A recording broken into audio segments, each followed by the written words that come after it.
Waktu subuh Allah turunkan malaikat, tugasnya mendoakan orang yang bersedekah subuh hari. Allahumma a'ti munfiqan khalafa. Ya Allah, ganti yang lebih baik bagi orang yang infak di subuh hari.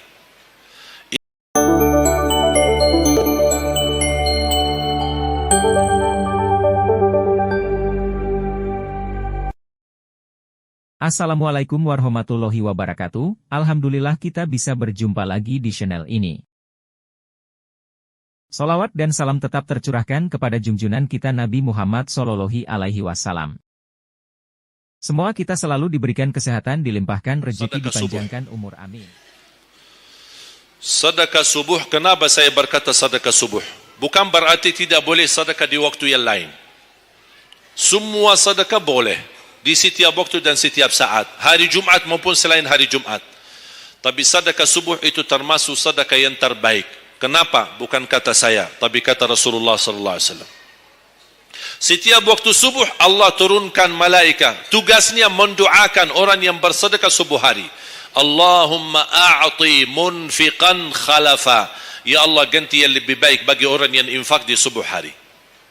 Ibu-ibu lagi halangan tidak salat, sebelum beraktivitas isi sedekah subuh.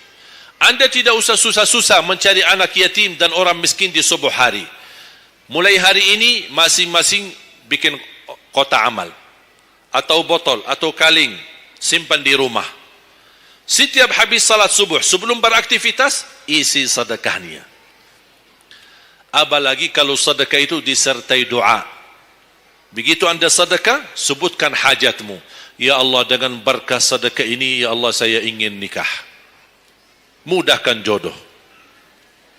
Nikah lagi juga boleh doa, tidak apa-apa. Ada yang sedang melamar kerjaan, Anda isi, wallahi dahsyat, amalan ini wallahi dahsyat, manfaatnya banyak untuk menyembuh penyakit, menabulkan hajat, memudahkan urusan, dan tidak pernah saya sampaikan amalan ini, semua alhamdulillah berhasil mendapatkan hajatnya. Begitu Anda isi, doa. Ya Allah, dengan berkah sedekah ini, mudahkan lamaran kerjaan saya. Ya Allah, dengan berkah sedekah ini, mohon titipkan pahalanya untuk kedua orang tua saya. Kalau ada yang merasa dirinya suka marah, suka emosi, ya Allah, dengan berkah sedekah ini, tenangkan hati dan jiwa saya, agar tidak emosi lagi. Ya Allah, dengan berkah sedekah ini, karuniai kepada aku anak penghafal Al-Quran. Bu, jemaah sekalian, saya berkeluarga 12 bersaudara, timnas. Dan kami memang sudah disusun satu lusin, 12 ini mempersiapkan kalau timnas kita belum mampu membawa juara, insyaAllah kami sekeluarga siap mengganti timnas. Alhamdulillah, dari saudara saya 12 ini 10 penghafal Al-Quran. Tapi orang tua saya awam. Percaya enggak? Orang tua saya bukan ulama, bukan kiai, bukan ustaz. Ayah saya belajar kelas 3 SD. Ibu saya tidak pernah masuk sekolah sama sekali. Sampai usia 40 tahun masih buta huruf, tidak bisa baca Quran. Tapi Allah berikan karunia keturunan penghafal Al-Quran. Berkat apa? Salat mereka dan sedekah mereka, termasuk doa.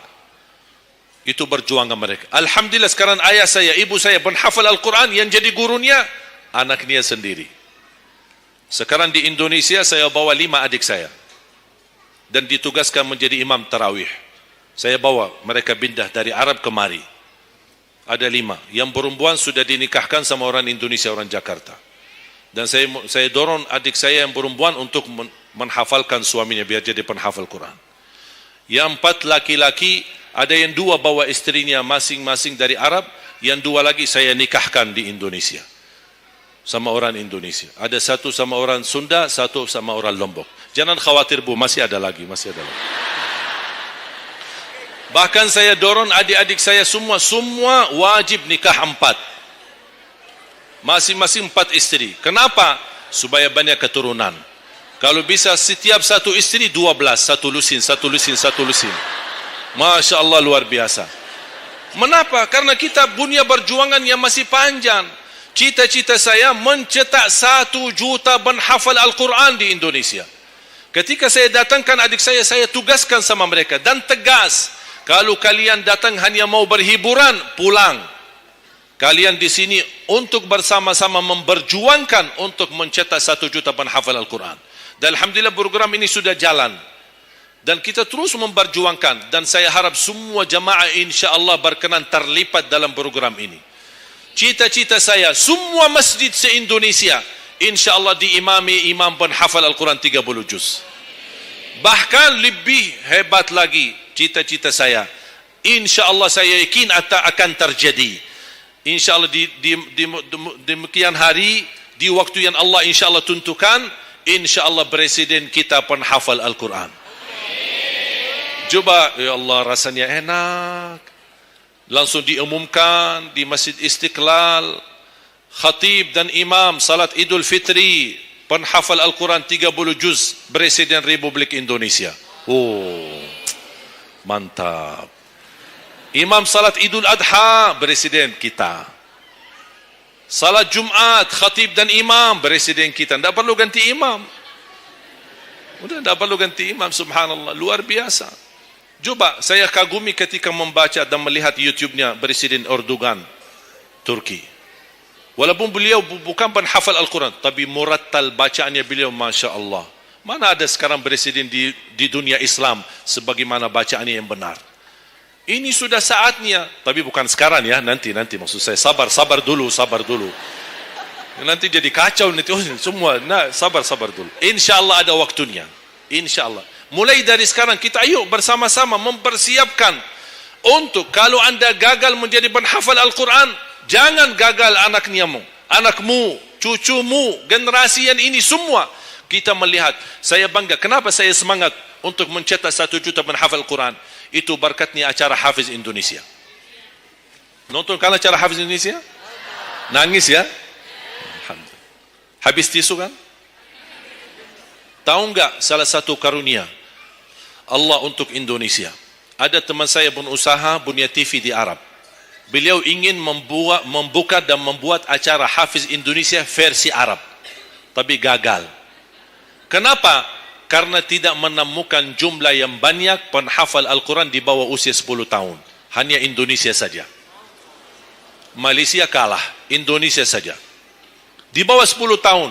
Dan sayang sekali memang anda yang nonton acara Hafiz Indonesia, anda nonton acara yang sudah jadi.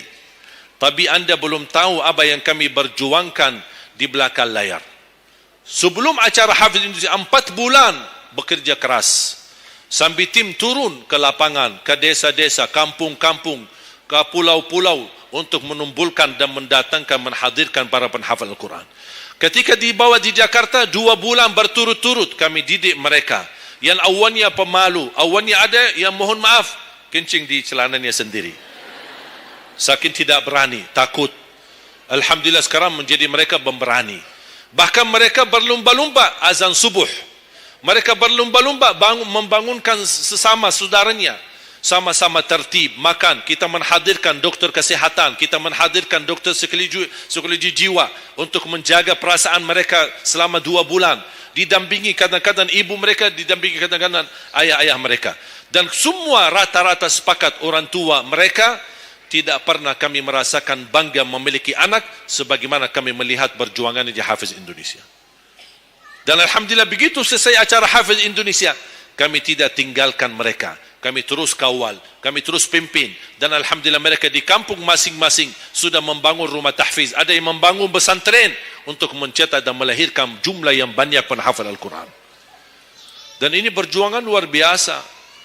Tidak mudah. Berapa biaya yang dikeluarkan. Dan mohon maaf, belum ada sponsor yang bisa mensponsori kita dan membayar full untuk kita. Kita terus bekerja keras. Dan alhamdulillah masih Allah hantarkan kepada kita orang yang dermawan, orang yang baik, yang berduli dengan dan mencintai Al-Quran. Allah anugerahkan. Wallahi menurut saya, saat ini, zaman ini, sedekah yang terbaik dan yang termulia, semua apapun yang terkait dengan Al-Quran, itulah yang termulia. Makanya boleh anda ketika anda bersedekah, jangan lupa disertai doa. Di antaranya anugerahkan ya Allah Indonesia menjadi negara Al-Quran. Tapi tolong fokus. Kalau anda isi sedekahnya, tolong disesuaikan. Jangan isi sedekahnya koin, teng, tapi doanya sampai terbit matahari. Dah ada malunya. Kata Allah, koin-koin aja sedekahnya, doanya dah habis-habis. Hajatnya panjang, lebar. Malu kita. Bukan Allah tidak bisa. Allah maha bisa menabulkan hajat. Tapi kita malu sama Allah. Kok cuma bikin teng, ya Allah, ya Allah, ya Allah, panjang. Fokus. Kalau usulan saya, satu sedekah, satu hajat. Satu sedekah, satu hajat. Dan insyaAllah akan anda melihat manfaatnya. Mudah-mudahan semua yang hadir, insyaAllah menjadi keluarga besar 1 juta penhafal Al-Quran. 1 juta mencetak penhafal Al-Quran. 1 juta keluarga Al-Quran. Yang insyaAllah akan membangun generasi baru. Yang membawa Indonesia menjadi baldatun tayyibatun rabbun ghafur, dan di masa yang akan datang insyaAllah Indonesia menjadi lebih baik. Amin ya rabbal alamin. Barakallahu fikum. Terima kasih, semoga bermanfaat. Kurang lebihnya mohon maaf. Mungkin ada panitia ingin menyampaikan selanjutnya.